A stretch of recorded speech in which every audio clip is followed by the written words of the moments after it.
오늘 우리가 함께 보신 말씀은 마가복음 15장 16절에서 23절 말씀입니다. 마가복음 15장 16절에서 23절 말씀입니다.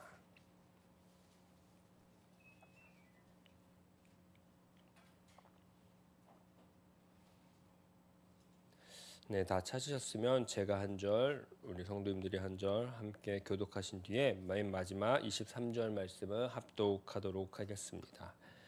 군인들이 예수를 끌고 브라이도온이라는 뜰 안으로 들어가서 온 군대를 모으고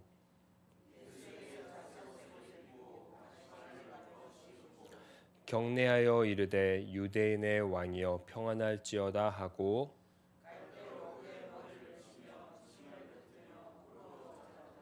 희롱을 다한 후 자색 옷을 벗기고 도로 그의 옷을 입히고 십자가에 못 박으려고 끌고 나가니라.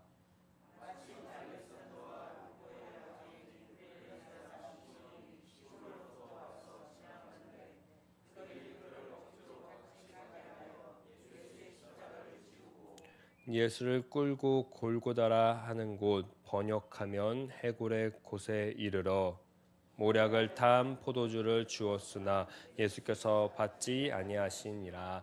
아멘. 인자가 온 것은 섬김을 받으려 함이 아니라 도리려 섬기려 하고 자기 목숨을 많은 사람의 대속물로 주려 하려 함이라. 아멘. 네, 오늘부터 이제 우리가 사순절 첫 번째 어제 주일을 지나서 사순절 기간을 계속 걸어가고 있습니다. 첫 시작은 저번 주 수요일 그 수요일로 이미 사순절 기간은 시작되고 있습니다. 그래서 제가 인터넷에 한번 쳐봤습니다. 사순절 어떤 의미를 가지고 있을까? 영어로 하면 봄이라는 뜻을 가지고 있다고 합니다. 봄은 많은 사람들의 기대가 있는 것 같아요. 새로운 생명의 시작이다.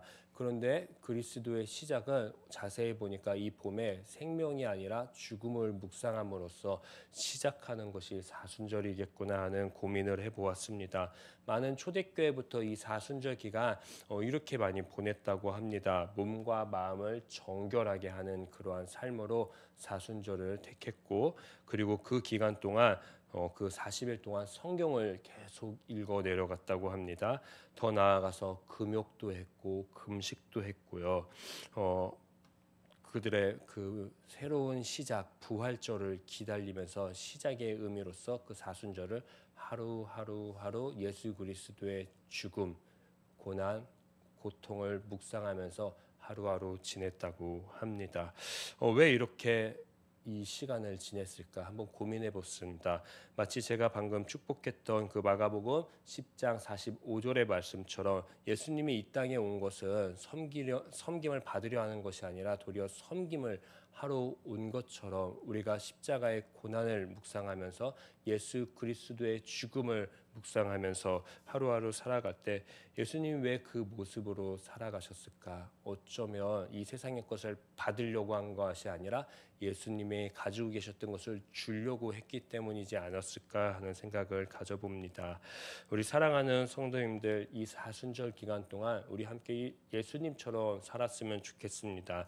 예수님이 복음서에서 보여주셨던 것처럼 분열하고 있고 다툼하고 있고 그리고 또 슬퍼하고 있고 아파하고 있는 자들에게 우리가 한 걸음 한 걸음 다가가서 하나 되는 그러한 역사를 보여주는 그 기간으로 삼으면 좋겠습니다. 그리고 또한 우리 이 기간 새 생명 축제 기간으로 우리가 삼았습니다. 오늘도 우리 함께 기도하면 좋겠습니다. 우리는 죽음의 시간을 살아가고 있지만 그 시간을 살아가는 이유는 부활의 아침을 기대하면서 새로운 생명을 잉태하기 위함임을 우리가 꼭 기억하고 어떤 영혼을 살릴까? 어떤 누구에게 내가 복음을 전해줄 수 있을까? 함께 고민하고 기도하는 이 기간이 되기를 간절히 축복합니다.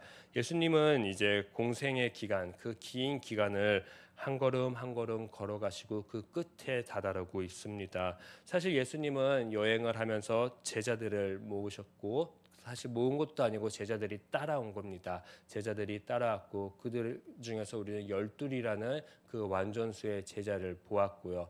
최근에는 3명의 제자들까지 보았습니다. 예수님은 그렇게 제자들과 그리고 많은 사람들과 여행을 하면서 예수님의 정체와 예수님의 여행의 목적을 알려주셨습니다.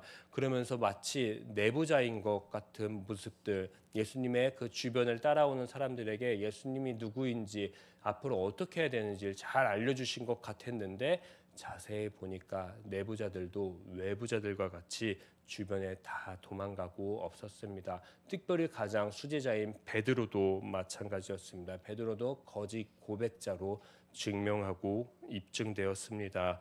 오늘 예수님은 외부자들 사이에서 또 쓸쓸하게 즉위식을 치르는 모습을 우리가 함께 읽었습니다.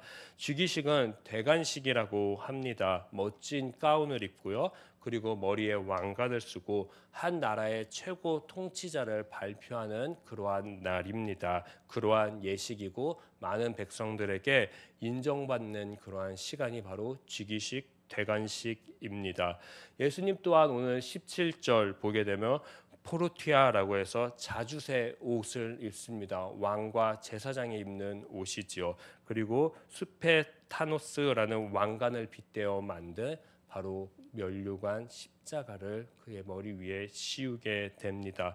그런데 참 주변의 소리가 환영받는 소리가 아닙니다. 즉위식에 어울리는 소리가 하나도 들리지 않는 것입니다. 16절과 20절을 우리가 보게 되면은 군인들 사이에서 먼저 조롱하는 소리, 핍박하는 소리, 그리고 희롱하는 소리가 들리게 됩니다. 환영이 아니죠. 환대가 아니죠.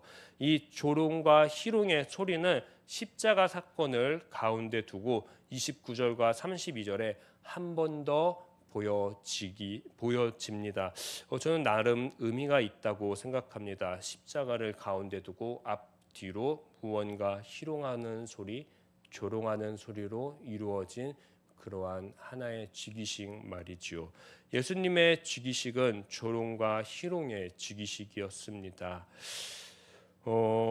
더 나아가서 예수님은 이 즉위식을 빨리 끝내고 싶었던 것 같습니다. 오늘 우리가 함께 읽었던 23절에 보면 모략을 탄 포도주를 주었는데 예수님은 그것을 받지 않았습니다. 모략을 탄 포도주는 아마 그 당시에 십자가 처형이 너무 고통스럽기 때문에 마취제, 진통제처럼 잠시 버틸 수 있는 그 힘을 줄 수 있는 그러한 약으로 쓰였던 것 같습니다. 그러나 예수님은 이 희롱과 조롱의 즉위식을 빨리 끝내고 싶었던지 괜찮다라는 그 표현 먹지 않으셨습니다.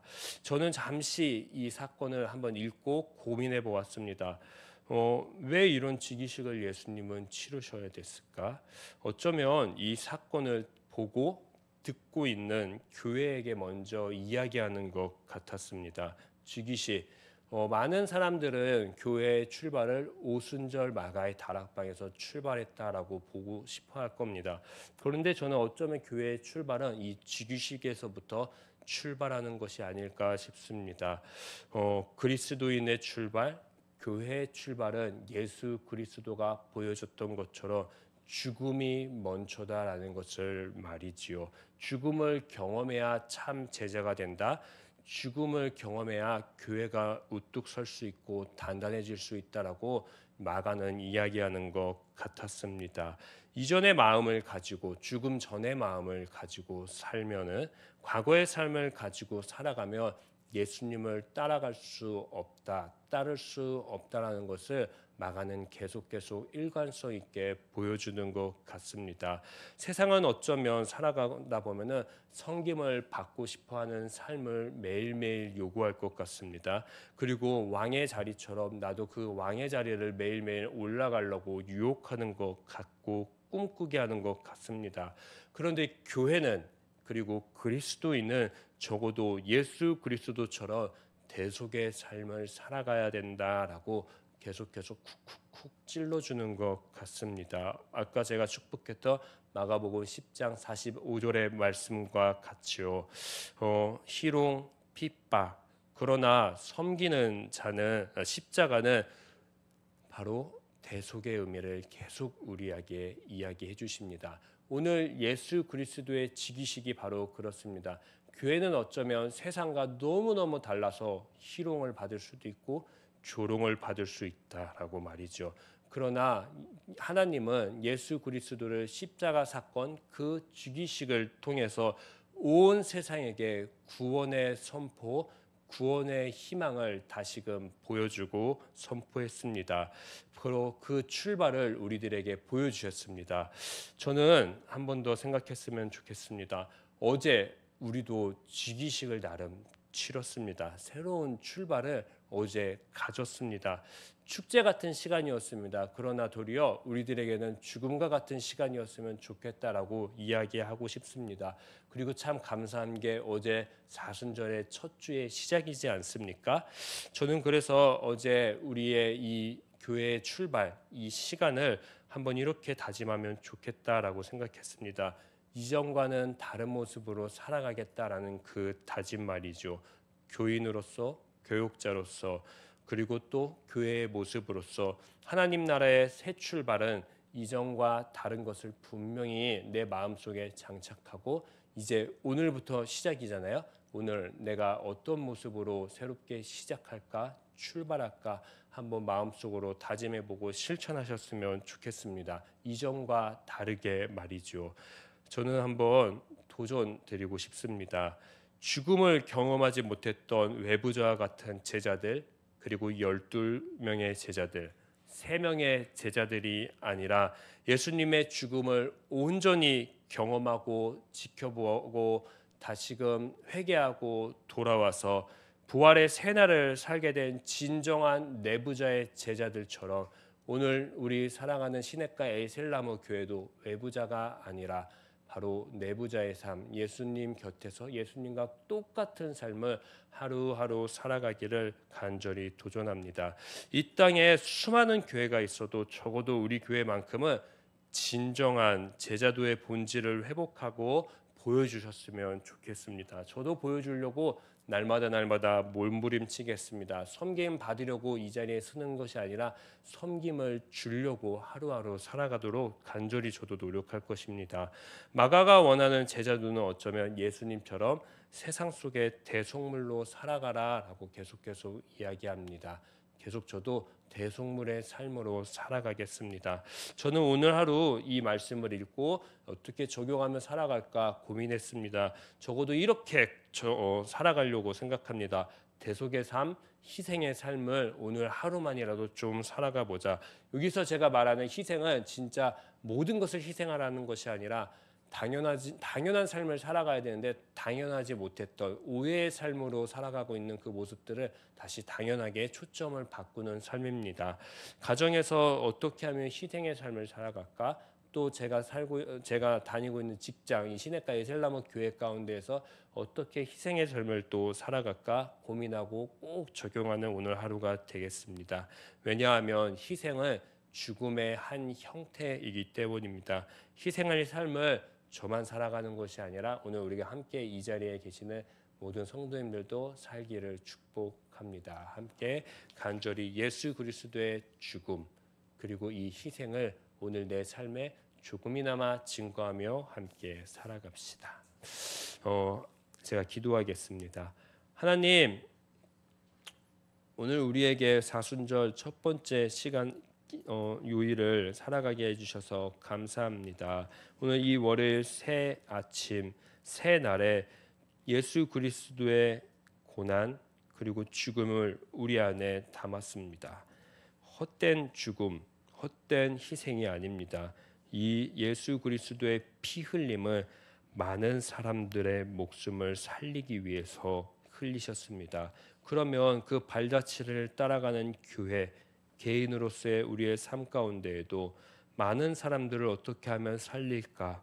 많은 사람들에게 예수 그리스도의 그 보혈의 피를 전할까 고민하며 살아가는 오늘 시간 될 수 있게 하여 주시옵소서. 그래서 우리들의 삶 가운데 먼저 예수 그리스도의 보혈의 힘을 불어넣어 주셔서 새날 새 아침 가운데 예수 그리스도의 구원을 맛보는 아침이 되게 하여 주시옵소서. 감사하며 이 모든 말씀 예수님의 이름으로 기도했습니다. 아멘. 하늘에 계신 우리 아버지, 아버지의 이름을 거룩하게 하시며 아버지의 나라가 오게 하시며 아버지의 뜻이 하늘에서와 같이 땅에서도 이루어지게 하소서. 오늘 우리에게 일용할 양식을 주시고 우리가 우리에게 잘못한 사람을 용서하여 준 것 같이 우리 죄를 용서하여 주시고 우리를 시험에 빠지지 않게 하시고 악에서 구하소서. 나라와 권능과 영광이 영원히 아버지의 것입니다. 아멘. 오늘 이 시간 함께 기도할 때 예수 그리스도의 그 보혈의 능력을, 그 구원의 힘을 함께 묵상하시면서 기도하면 좋겠습니다. 또한 함께 기도할 때 새생명 축제 기간 동안에 많은 사람들이 우리 교회에 방문해서 꼭 구원의 메시지를 듣고 예수 그리스도를 경험하는 그 부활의 아침을 맞이할 수 있게 해달라고 우리 함께 중보하며 기도하도록 하겠습니다. 기도하시겠습니다. 하나님 아버지, 우리의 삶 가운데에 오늘도 찾아와 주셔서 감사합니다. 주님, 예수 그리스도께서 십자가의 사건을 우리에게 증거하시고 보이셨습니다. 그 이유는 바로 자기 목숨을 많은 사람들의 대속물로 주려 함이라고 말씀하셨습니다. 예수 그리스도처럼 오늘 우리의 목숨을, 우리의 삶을 예수 그리스도의 그 구원의 날을 위해서 바치고 싶습니다. 증거하고 싶습니다. 주님 도와주시고 함께하여 주시옵소서. 예수 그리스도의 그 삶을 저도 따라 걸어갈 수 있게 하여 주시옵소서. 그래서 이 사순절 기간 동안에 이 부활의 아침을